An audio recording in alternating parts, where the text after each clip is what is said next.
Chaque matin, cette fillette de 5 ans marche seule avec 6 immenses bergers allemands. Les passants trouvaient ça adorable, jusqu'au jour où ils ont compris la terrifiante vérité. Ce ne sont pas des animaux de compagnie, ce sont des gardes du corps prêts à tuer. Pourquoi une enfant innocente a-t-elle besoin d'une telle armée pour survivre? Le secret qu'elle cache va vous glacer le sang. Regardez bien jusqu'au bout, car cette histoire dépasse tout ce que vous imaginez. Restez avec nous, car cette histoire incroyable vous laissera sans voix. Avant de commencer, n'oubliez pas de liker et de vous abonner. Et surtout, je suis curieux, d'où nous regardez-vous? Indiquez votre pays dans les commentaires. J'adore voir jusqu'où voyagent nos histoires. Le quartier de Willowbrook était le genre d'endroit où les matins se ressemblaient tous. Une symphonie rassurante et prévisible orchestrée. L'odeur du café fraîchement moulu s'échappait des fenêtres entr'ouvertes. Le sifflement pneumatique des bus scolaires ponctuait l'air frais, et les joggeurs battaient le pavé avec une régularité de métronome. C'était un tableau de paix parfaite, une carte postale de la vie de banlieue. Mais depuis quelques semaines, cette tranquillité était brisée chaque jour. À 7h15 précise, une vision si étrange qu'elle figeait les passants sur place, tasse à la main, le regard suspendu dans l'incrédulité. Au moment exact où la cloche de l'église laissait résonner sa première note, elle apparaissait au coin de Maple Street. C'était une toute petite fille, âgée d'à peine 5 ans, une silhouette fragile flottant dans un manteau rose vif, ses cheveux bruns attachés en une queue de cheval un peu désordonnée. Mais ce n'était pas l'enfant qui coupait le souffle des riverains, c'était ce qui l'accompagnait. Ses petites mains, aux doigts fins et délicats, agrippaient fermement un faisceau de laisse en cuir tendu comme les rayons d'une roue, et à l'autre bout de ces laisses marchaient 6 immenses bergers allemands. Ce n'étaient pas des animaux de compagnie ordinaires qui tiraient sur la corde pour renifler un arbre. C'étaient des montagnes de muscles, au pelage sombre et au regard d'acier. Ils avançaient avec une synchronisation terrifiante, formant un demi-cercle parfait autour de l'enfant, une garde prétorienne vivante. Le contraste était saisissant, presque douloureux à observer. La fragilité innocente de la fillette contre la puissance brute et létale de ses bêtes. Elle ne souriait jamais. Elle ne regardait pas les papillons ou les nuages. Elle marchait droit devant elle, le visage grave, comme si elle portait sur ses frêles épaules le poids d'un secret trop lourd pour son âge. Dans tout Willowbrook, les murmures se propageaient comme une traînée de poudre. « Qui est-elle » demandait-on derrière les rideaux tirés. Certains pensaient que c'était adorable, une mise en scène innocente. D'autres, plus observateurs, ressentaient un frisson glacé leur parcourir l'échine. Ils voyaient bien que ces chiens ne jouaient pas. Ils scannaient l'horizon, leurs oreilles pivotant au moindre craquement de branches, leurs yeux surveillant chaque voiture, chaque ombre. Un matin, un homme, sans doute un nouveau venu dans le quartier, fit l'erreur d'essayer de s'approcher trop brusquement pour saluer la petite. « Eh, bonhomme, ce sont tes toutous » lança-t-il avec un sourire jovial en tendant la main. La réaction fut instantanée, fluide, presque liquide. Sans un aboiement, sans un bruit, 2 d'entre eux se placèrent devant la fillette, créant un mur infranchissable, tandis que les 4 autres flanquaient ses côtés et ses arrières. Le plus grand des mâles, une bête impressionnante avec une cicatrice au-dessus de l'œil, fixa l'homme. Il ne grogna pas, mais retroussa ses babines juste assez pour dévoiler des crocs d'une blancheur éclatante. L'homme se figea, son sourire s'évaporant instantanément, et recula lentement, les mains en l'air, comprenant soudain ce que tout le quartier commençait à réaliser. Cette petite fille ne promenait pas des chiens, et quelle que soit la raison, ses gardiens étaient prêts à tuer pour elle. Emma Veil avait couvert d'innombrables faits divers au cours de ses 8 années de journalisme local. Des chats coincés dans les arbres, des inaugurations de bibliothèques, des fêtes de quartier. Mais rien, absolument rien, n'avait jamais piqué sa curiosité comme la petite fille aux 6 gardiens. La première fois qu'elle avait visionné la vidéo virale sur son téléphone, elle ne l'avait pas trouvée mignonne. Elle l'avait trouvée troublante. Dès le lendemain matin, Emma était stationnée sur Maple Street. Une caméra à téléobjectif posée sur le siège passager, transformant sa berline en poste d'observation. Ce qu'elle vit à travers son objectif lui glaça le sang. Là où les passants voyaient une promenade matinale, Emma, avec son œil exercé, voyait une opération militaire. Elle remarqua des détails que tout le monde avait manqués. Le berger allemand situé à l'extrême gauche, un mâle massif au pelage charbonné, ne regardait jamais la route. Sa tête pivotait constamment de gauche à droite, scannant les toits, les balcons et les fenêtres du premier étage. Un autre chien, positionné à l'arrière, marquait une pause systématique devant chaque véhicule stationné, reniflant les passages de roues et les pare-chocs avec une précision clinique, cherchant sans doute des traces d'explosifs ou de sabotage. Ce n'était pas de l'exercice, c'était un balayage de zone. Poussée par une impulsion, Emma sortit de sa voiture. Elle voulait voir de près, comprendre. Elle ajusta son badge de presse, espérant que ce symbole d'autorité apaiserait la situation, et s'avança doucement. Appela-t-elle d'une voix qu'elle voulait douce et inoffensive. « Je m'appelle Emma, je voudrais juste. » Elle n'eut pas le temps de finir sa phrase. Le chien de tête que l'on appellerait plus tard Axel quitta sa formation. Il ne courut pas. Il ne montra pas les crocs comme une bête sauvage. Il glissa simplement entre Emma et la petite fille avec une fluidité terrifiante, bloquant son chemin. Il la fixa droit dans les yeux, son corps tendu comme un arc, dégageant une autorité si lourde qu'Emma se sentit physiquement repoussée. Ce n'était pas l'agressivité d'un animal domestique, c'était le professionnalisme froid d'un agent de sécurité. Ébranlée, Emma recula, laissant le cortège s'éloigner.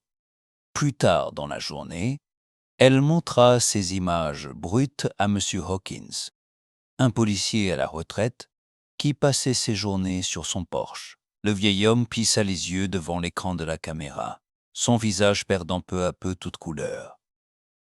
Il repassa la séquence où les chiens effectuaient une rotation de position à une intersection. « Regardez ça », murmura-t-il, la voix tremblante. « Ce n'est pas une promenade, gamine. C'est ce qu'on appelle une patrouille de contre-surveillance. » Il leva les yeux vers Emma, l'air grave. « Ces chiens ne suivent pas cette petite fille. Ils escortent une cible de haute valeur. » Pour la première fois, Emma comprit que la fillette au manteau rose ne se contentait pas de marcher dans son quartier. Elle était transportée, protégée et surveillée par une unité d'élite qui s'attendait au pire. L'air de Willowbrook s'alourdit en quelques jours, passant d'une curiosité bienveillante à une tension électrique. Ce n'était plus seulement une attraction locale, c'était devenu une scène de crime en attente. La première fois que le SUV noir apparut, la plupart des habitants n'y prêtèrent pas attention. Après tout, des voitures inconnues traversaient parfois la ville. Mais les chiens, eux, le remarquèrent instantanément. Et Amaris, posté un peu plus loin, vit ce que personne d'autre ne vit. Il glissait le long de Maple Street avec une lenteur prédatrice, son moteur ronronnant à peine, comme un fauve retenant son souffle avant l'attaque. La réaction des 6 bergers allemands fut terrifiante, non pas par son bruit, mais par son silence absolu. Il n'y eut aucun aboiement, aucun grognement désordonné. En une fraction de seconde, l'atmosphère changea. Les chiens se raidirent à l'unisson, leurs queues se figèrent, et leurs oreilles se braquèrent vers le véhicule comme des radars, verrouillant une cible. Lily, elle aussi, réagit. Elle ne pleura pas. D'un mouvement qui trahissait une habitude déchirante pour une enfant de son âge. Elle resserra ses doigts sur les laisses et se laissa guider, se recroquevillant légèrement au centre de la meute. Elle connaissait la procédure. Emma, le cœur battant la chamade, leva sa caméra. À travers son zoom, elle chercha un visage, une silhouette derrière les vitres opaques du sud, mais ne vit que son propre reflet déformé. « Ce n'est pas un voisin », murmura-t-elle, les mains tremblantes. « C'est de la surveillance professionnelle. » Le véhicule fit le tour du pâté de maison et revint, plus lent encore cette fois. Il arriva à la hauteur de la fillette et ralentit jusqu'à s'arrêter presque complètement. Le temps sembla se suspendre. C'est alors que la vitre arrière du SUV s'abaissa, pas entièrement, juste de quelques centimètres. Une fente noire, un œil vide observant la proie. La réponse des chiens fut immédiate et spectaculaire. Ils ne cherchèrent pas à fuir. Au contraire, Axel et deux autres mâles massifs pivotèrent pour former un mur impénétrable entre la voiture et l'enfant, bloquant toute ligne de mire, leur corps faisant office de bouclier. Ils fixaient la fente sombre de la vitre avec une intensité meurtrière, prêts à bondir à travers le métal et le verre au moindre mouvement suspect. Le message était clair, brutal et sans équivoque. N'approchez pas. Le SUV resta immobile. Une seconde de trop. Une seconde lourde de menaces avant que la vitre ne remonte lentement et que le véhicule ne s'éloigne dans un crissement de pneus étouffés. Laissant derrière lui une certitude glaciale, l'ennemi ne se cachait plus. Il était là et il attendait son heure. Bien avant que les trottoirs de Willowbrook ne deviennent son seul refuge, le monde de Lily était fait de rire, de jeux et de sécurité. Ses parents, l'officier Daniel Hartwell et le sergent Mia Hartwell, n'étaient pas de simples policiers. Ils étaient l'élite, des agents infiltrés au cœur d'une lutte secrète contre une organisation criminelle tentaculaire connue sous le nom du Cercle de la Vipère Noire. À la maison, cependant, ils n'étaient que papa et maman. Les 6 bergers allemands Axel, Nova, Ranger, Blitz, Sable et Duke faisaient partie intégrante de la famille. Ils dormaient au pied du lit de Lily, jouaient à la balle dans le jardin et, surtout, mais cet entraînement n'était pas un jeu. Daniel et Mia savaient qu'ils marchaient sur le fil du rasoir. Ils savaient qu'un jour, leur couverture pourrait tomber. Alors, ils avaient préparé les chiens. Ils ne les avaient pas dressés pour la police, mais pour une mission unique, absolue, protéger Lily si le pire devait arriver. Et le pire arriva par une nuit d'hiver, une nuit où le vent hurlait plus fort que d'habitude. Daniel fit irruption dans le salon, le visage blême, une lueur de terreur pure dans les yeux. « Ils nous ont trouvés » souffla-t-il. Avant même que les sirènes ne retentissent, les chiens l'avaient senti. Ils n'aboyaient pas, ils étaient déjà en mode combat, tournant autour de la petite fille de 4 ans. Mia s'agenouilla devant Lily, les larmes ruisselant sur ses joues, et prit son visage entre ses mains. Elle ne lui dit pas qu'elle l'aimait, car il n'y avait plus de temps pour les mots doux, seulement pour la survie. Elle se tourna vers Axel, le mâle dominant, et prononça l'ordre final, celui qui allait sceller leur destin à tous. Protégez Lily. Emmenez-la, maintenant. Alors que les vitres explosaient sous les premiers tirs et que la porte d'entrée cédait sous les coups de bélier, Daniel et Mia restèrent en arrière. Ils dégainèrent leurs armes, non pas pour gagner, mais pour mourir en gagnant du temps. 1 seconde, 2 secondes, juste assez pour que les chiens attrapent Lily par son manteau et la traînent par la porte arrière, loin de l'enfer qui se déchaînait. Une explosion titanesque engloutit la maison, effaçant Daniel et Mia de la surface de la terre. Mais leur héritage survécut dans les bois sombres. 6 chiens formant un cercle infranchissable autour d'une enfant tremblante. Retour au présent. Dans le salon silencieux de sa grand-mère, Lily dormait, serrant sa peluche. Mais soudain, Axel leva la tête. Ses oreilles pivotèrent vers la fenêtre. Il reconnut ce son, ce craquement subtil sur le gravier. Il reconnut cette odeur. La menace qui avait tué ses maîtres n'avait pas disparu. Elle avait simplement suivi la piste. Et cette fois, il n'y aurait personne pour se sacrifier en arrière-garde. Le calme qui régnait dans la petite maison de banlieue n'était qu'un mensonge, une fine couche de glace sur le point de se briser. À l'intérieur, les 6 bergers allemands ne dormaient pas. Ils étaient debout, dispersés stratégiquement dans le salon et le couloir, comme des pièces d'échecs vivantes attendant le premier coup de l'adversaire. Et ce coup arriva avec la brutalité d'un orage. Le bruit du verre brisé déchira le silence, suivi immédiatement par le fracas de la porte d'entrée qui volait en éclats sous un coup de bélier. Des silhouettes sombres, armées et masquées, s'engouffrèrent dans le vestibule. Ce n'étaient pas des cambrioleurs amateurs. C'était un escadron d'exécution. Mais s'ils s'attendaient à trouver une vieille dame et une enfant sans défense, ils commirent leur dernière erreur. En une fraction de seconde, les chiens basculèrent du mode garde au mode guerre. Il n'y eut pas d'hésitation, pas de peur. Axel, tel un missile noir, traversa la pièce et percuta le premier assaillant au thorax avec une violence inouïe, l'envoyant s'écraser contre le mur opposé, son arme glissant loin sur le parquet.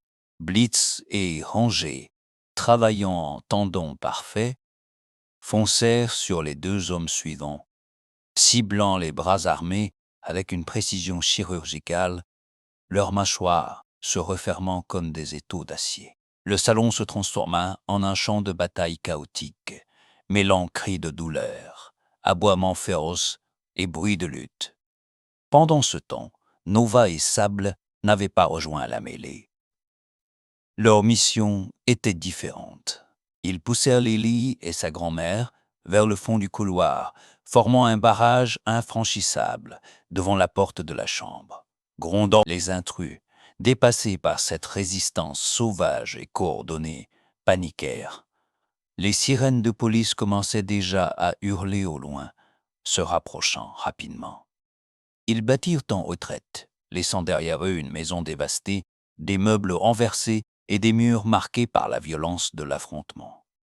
1 heure plus tard, les gyrophares bleus et rouges balayaient la façade de la maison en ruine. Le chef Marlowe et Emma se tenaient au milieu des débris du salon, face à Madame Hartwell, qui tremblait encore, serrant Lily contre elle.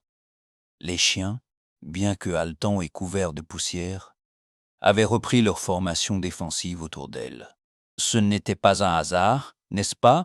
demanda doucement le chef Marlowe. La grand-mère secoua la tête, les yeux remplis de larmes. « Il ne voulait pas nous tuer. Pas tout de suite, » chuchota-t-elle. Il cherchait quelque chose. Elle regarda Emma, puis le chef. Daniel a caché des preuves avant de mourir. Des preuves qui pourraient faire tomber tout le syndicat. Ces hommes pensent que Lily sait où elles sont. Un silence lourd tomba sur la pièce. Le syndicat savait désormais exactement où se trouvait la fillette, et il ne s'arrêterait pas avant d'avoir récupéré ce qui leur appartenait. L'aube se leva sur une ville à cran, où chaque ombre semblait cacher une menace. Les policiers patrouillaient aux intersections, mais l'ennemi était désespéré, et le désespoir rend les hommes imprévisibles. Alors que le chef Marlowe organisait un périmètre de sécurité autour de la maison de Lily, un hurlement déchira l'air matinal, figeant le sang de tous les présents. C'était Madame Laney, la voisine d'en face, qui courait au milieu de la rue, le visage déformé par la terreur. « Ils l'ont pris! Ils ont pris Thomas !» hurlait-elle en pointant le parc voisin. Son petit-fils avait disparu. Le chaos s'empara de la rue. Des policiers pivotèrent, courant vers la vieille dame. C'était exactement ce que le syndicat attendait. C'était un leurre, au moment même où l'attention se détournait. Un fourgon noir, sans plaque, surgit de l'angle de la rue dans un crissement de pneus assourdissant. Il fonça droit sur Lily, isolée sur le trottoir avec sa grand-mère. Les portières latérales coulissèrent violemment alors que le véhicule était encore en mouvement. « La fille, maintenant !» aboya une voix rauque. 2 hommes cagoulés s'élancèrent pour la clipper. Mais ils avaient oublié une variable dans leur équation, les chiens. Ce qui suivit fut une explosion de violence cinétique pure. Axel ne prit même pas la peine de grogner. Il se propulsa dans les airs comme un missile vivant, traversant la distance qui le séparait du fourgon en une fraction de seconde. Il percuta le premier ravisseur en pleine poitrine, le renvoyant violemment à l'intérieur de l'habitacle. Le choc fut si brutal que l'homme perdit connaissance instantanément. Simultanément, Duke et Blitz lancèrent une contre-attaque coordonnée. Duke, agile et rapide, sauta par la portière ouverte, plantant ses crocs dans l'avant-bras du conducteur qui tentait de braquer. Le fourgon fit une embardée sauvage, montant sur le trottoir. Rangée et Sable, eux, formèrent un rempart infranchissable devant Lily, repoussant le dernier assaillant qui tentait désespérément d'atteindre l'enfant. Acculé, mordu à la jambe Tarnova qui l'avait fauché au sol, l'homme rampa vers le véhicule en hurlant au chauffeur de démarrer. Axel fut éjecté du véhicule en mouvement, retombant sur ses pattes avec une souplesse féline, prêt à repartir à l'assaut. Le fourgon disparut dans un nuage de fumée âcre, emportant avec lui le petit Thomas, mais laissant Lily indemne, tremblante au milieu de ses gardiens. Le silence retomba. Le plan d'enlèvement avait échoué, mais le prix à payer était terrible. Un enfant innocent était entre les mains du syndicat. Cependant, alors que le chef Marlowe jurait de rage, il remarqua quelque chose. Les chiens ne regardaient pas Lily. Ils regardaient tous dans la même direction, vers la zone industrielle au nord de la ville. Axel reniflait l'air, ses babines frémissantes. Ils avaient l'odeur des ravisseurs, et ils savaient exactement où aller pour finir cette guerre. L'usine désaffectée se dressait comme un squelette d'acier rouillé contre le ciel d'encre, une forteresse de ténèbres au milieu d'une friche industrielle silencieuse. La pluie fine qui commençait à tomber faisait luire le bitume craquelé, reflétant les gyrophares bleus des camions du SWAT stationnés en retrait. L'air était saturé d'électricité statique et d'adrénaline. Le chef Marlowe savait que pénétrer dans ce labyrinthe de béton à l'aveugle était suicidaire. « Ils connaissent le terrain, grogna-t-il, observant les plans du bâtiment. Si on entre en force, ils tueront le garçon. » Il se tourna vers Lily, restée près du poste de commandement mobile. « On a besoin d'eux, Lily. Ils sont les seuls à pouvoir les surprendre dans le noir. » La petite fille s'agenouilla sur le sol humide, face à Axel. Elle ne pleura pas. Elle plongea son regard dans les yeux ambrés du grand chien, y cherchant l'écho de ses parents disparus. Elle posa ses mains sur son museau puissant et chuchota des mots que personne d'autre n'entendit, une prière secrète entre une enfant et son gardien. Puis, elle se recula et pointa l'usine du doigt. « Vas-y, dit-elle d'une voix claire, pour papa, pour maman. » Les 6 ombres noires s'élancèrent sans un bruit, se fondant dans la nuit. Ils pénétrèrent dans l'usine par une brèche latérale, suivis de près par l'équipe d'intervention tactique. À l'intérieur, c'était un dédale de machines silencieuses et d'ombres mouvantes. L'odeur de l'huile rance et de la moisissure emplissait l'air. Les chiens avançaient en tête, le nez au sol, guidant les policiers à travers le noir complet, évitant les pièges sonores, contournant les gravats. Soudain, Axel se figea. Il huma l'air. Une odeur de peur. Une odeur de tabac froid. La cible était proche. Le raid éclata avec la violence d'une tempête. Un garde surgit d'un couloir, arme au poing, mais Blitz fut sur lui avant même qu'il ne puisse presser la détente, le plaquant au sol dans un bruit sourd. Police, ne bougez plus. Les faisceaux des lampes tactiques déchirèrent l'obscurité, révélant le petit Thomas ligoté sur une chaise au centre d'un vaste hangar, entouré par 3 hommes armés. Au milieu d'eux se tenait Victor Drago, le chef du syndicat, l'homme qui avait ordonné la mort des parents de Lily. Drago leva son arme vers les policiers, un rictus de défi sur le visage. « Faites un pas et le gamin y passe », hurla-t-il. Mais il n'avait pas vu l'ombre qui courait sur les passerelles métalliques au-dessus de lui. Axel ne suivait plus les ordres de la police. Il suivait la justice du sang. Il sauta depuis la plateforme, une chute de 4 mètres, et s'abattit sur Drago avec la fureur d'un dieu vengeur. L'impact fut terrifiant. Drago s'effondra, l'arme valdingon loin de sa main, hurlant de terreur alors que les mâchoires d'Axel se refermaient, non pas pour tuer, mais pour immobiliser, à quelques millimètres de sa gorge. Le chien grognait, un son profond et terrible, ses yeux fixés sur ceux de l'homme qui avait brisé sa meute. Les autres chiens encerclèrent les complices restants, les forçant à se rendre sans tirer un seul coup de feu. Les officiers du SWAT se précipitèrent pour libérer le petit Thomas et menotter Drago, mais tous s'arrêtèrent un instant pour regarder la scène. Axel, debout sur le torse du criminel vaincu, ne bougeait pas. Il avait accompli sa mission. La boucle était bouclée. La justice, patiente et implacable, avait fini par mordre. Quelques jours après l'arrestation de Victor Drago, une cérémonie eut lieu à Willowbrook. Mais ce n'étaient pas les médailles ou les discours du maire qui importaient le plus. Ce qui comptait, c'était ce moment intime, dans le salon réparé de la grand-mère, lorsque Madame Hartwell tendit à Lily un petit carnet en cuir usé, retrouvé dans le coffre-fort des preuves. « Tes parents ne voulaient pas seulement te protéger, ma chérie, dit-elle, la voix brisée par l'émotion.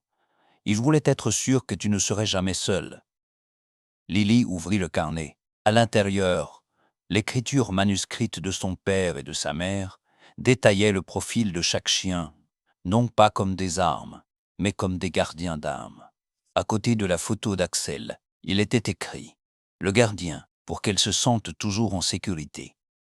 À côté de Nova, le réconfort, pour essuyer ses larmes quand nous ne serons pas là, pour ranger l'éclaireur, pour qu'elle n'ait jamais peur du noir. Chaque ordre, chaque exercice de dressage avait été un acte d'amour désespéré.